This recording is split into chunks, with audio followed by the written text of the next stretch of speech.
AI로 새로운 승부를 시작한 토종 플랫폼 GIO 이혜진 네이버 글로벌 투자 책임자를 만나보겠습니다. 네이버는 이제 물과 공기처럼 우리에게 없어서는 안 될 자유재와 같은 그런 역할을 하고 있죠. 그만큼 우리 생활을 지배하고 있는 네이버가 최근 뜨거운 국제뉴스의 단골 기사가 됐습니다. 이른바 라인 사태, 적어도 겉으론 일본 정부가 한 발 물러서는 듯한 입장을 보여 숨고르기에 들어간 듯 하지만 물 아래로 완전히 가라앉은 건 아닙니다. 이 문제의 핵심은 인공지능입니다. 그래서인지 은둔형으로 알려진 네이버 글로벌 투자 책임자 이혜진 창업자도 5년 만에 목소리를 냈습니다.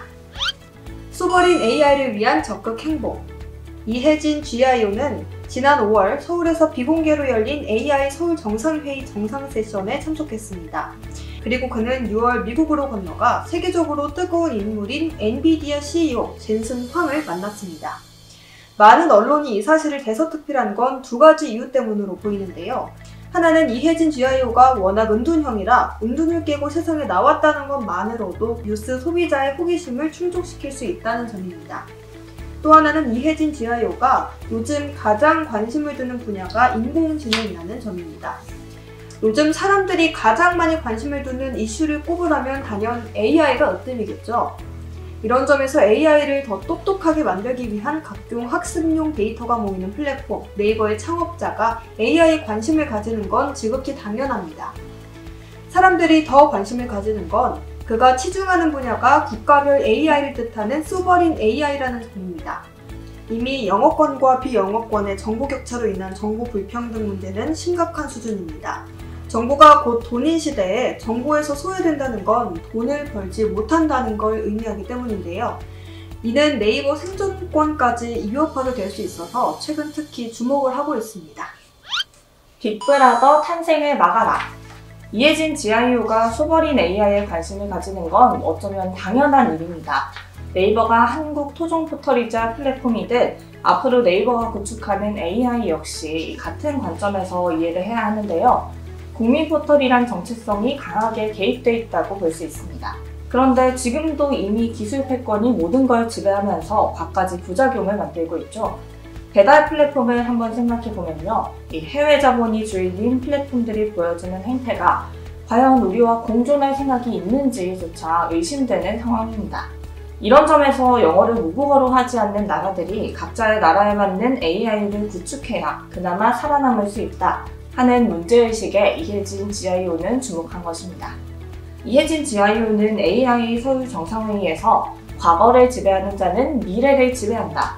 현재를 지배하는 자는 과거를 지배한다. 라는 조지 오웰의 소설 1984의 구절을 인용하면서 극소수 AI가 현재를 지배하게 되면 과거 역사와 문화에 대한 인식은 해당 AI의 답으로만 이루어지게 되고 결국 미래까지 해당 AI가 큰 영향을 미치게 된다고 했습니다. 그러면서 이런 관점에서 다양한 시각들이 보여지고 각 지역의 문화적, 환경적 맥락을 이해하는 다양한 AI 모델들이 많이 나와야 한다면서 이혜진 GIO는 AI를 통한 빅브라더 등장의 위험성을 경고했습니다. 이 점에서 이혜진 GIO와 뜻을 같이 하는 엔비디아 젠슨 황이 2월 두바이 세계 정부 정상회의에서 했다는 한마디는 의미심장합니다. 모든 국가는 자체적인 AI 인프라를 보유해야 한다. 라인 사태를 반면교사로 삼아야. 최근 한국과 일본 정부의 문제로까지 비화된 라인 사태만 봐도 그렇습니다. 여기엔 다양한 이슈들이 복잡하게 얽혀있긴 하겠지만 그 중심에는 역시 AI가 있다는 게 전문가들의 한결같은 분석인데요. 일본이 우리보다 IT 기술이 한참 뒤처진 건 세계가 다 아는 사실입니다. 그런데 문제는 AI를 더 똑똑하게 학습시켜주는 데이터 확보가 걸림돌로 다가왔습니다. AI는 기술도 물론 중요하지만 다양하게 학습을 할 수 있는 데이터 확보가 무엇보다 중요합니다. 아무리 좋은 기술로 만들어졌어도 공부할 데이터가 없으면 무용지물이나 다름없는데요. 그래서 주목한 게 일본인들이 즐겨 쓰는 국민 메신저 플랫폼 라인이었습니다. 라인은 네이버와 제일교포 손정희 회장의 소프트뱅크가 각각 50%의 지분을 갖고 있는데 문제는 라인의 기술이 오롯이 네이버가 갖고 있다는 점입니다. 이런 상황에서 라인의 모든 걸 맘대로 활용하려면 라인이 완전한 일본 기업이 될 필요가 있었을 텐니다. 그냥 빼앗으려면 문제가 생기니까 겉으로 문제가 된 개인정보 유출 사건을 빌미로 삼았던 겁니다. 이는 일본 정부가 개입하면서 뜨거운 감자가 됐습니다. 더욱이 이 문제는 한국과 일본의 싸움이라는 점에서 국민 감정까지 크게 작용하고 있습니다. 아무튼 이 문제는 일본 정부의 한발빼기로 잠시 숨고르기에 들어간 느낌인데요. 네이버도 지분을 팔지 않겠다고 하면서 일단락된 듯 싶습니다. 하지만 이건 단기적인 임시 수습이고 장기적으로 어떤 공격이 또 올지 눈을 크게 뜨고 봐야 한다고 전문가들은 입을 모읍니다. 반면교사로 삼아야 하는 경고입니다.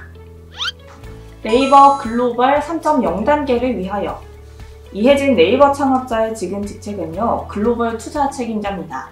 꼼꼼하고 차분하지만 비즈니스 결정에서는 과감하고 모험을 두려워하지 않는 그의 성격에 이 직책은 딱 어울린다고 할 수 있겠죠. 급변하는 글로벌 경영 환경이 머뭇거리는 사이에 이미 엄청난 결과를 가져오기 때문입니다. 더욱이 네이버가 2026년까지 설정한 글로벌 3.0 단계를 위해서는 다양한 인수합병과 투자가 병행돼야 가능한 일이기 때문에 이혜진 CIO의 역할은 무엇보다 중요합니다. 글로벌 3.0 단계는 새로운 글로벌 비즈니스 생태계를 조성하고 세계 10억 명의 사용자와 매출 15조 원을 달성한다는 게 목표입니다. 이런 점에서 지난 6월에 이루어진 네이버 웹툰의 나스닥 증시 상장은 상당한 의미를 보입니다. 더욱이 상장 첫날 주가가 10% 가까이 오르는 등 순조로운 출발을 보여 전 세계의 이목을 집중시켰습니다. 네이버 웹툰의 나스닥 상장은 우리가 만든 생태계가 글로벌하게 공인됐다, 이런 의미를 가집니다. 이런 점에서 네이버 글로벌 3.0 단계는 발빠르게 목표를 향해 달려가고 있다고 볼 수 있는데요. 사실 이혜진 CIO, 엔터프리너형 CEO라는 평가를 받습니다.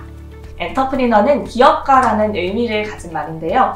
그런데 이 엔터프리너는 불합실성에 승부를 걸고 위험을 감내하며 결국 새로운 가치를 창출해내는 사람을 지칭한다고 볼 수 있습니다. 그런 점에서 이혜진 CIO를 설명하기에 딱이라는 느낌이 들죠. 자, 이 엔터프리너 이혜진 CIO가 꿈꾸고 또 새롭게 다가오는 IT와 AI의 생태계는 어떤 모습으로 우리의 삶을 윤택하게 만들어줄까요?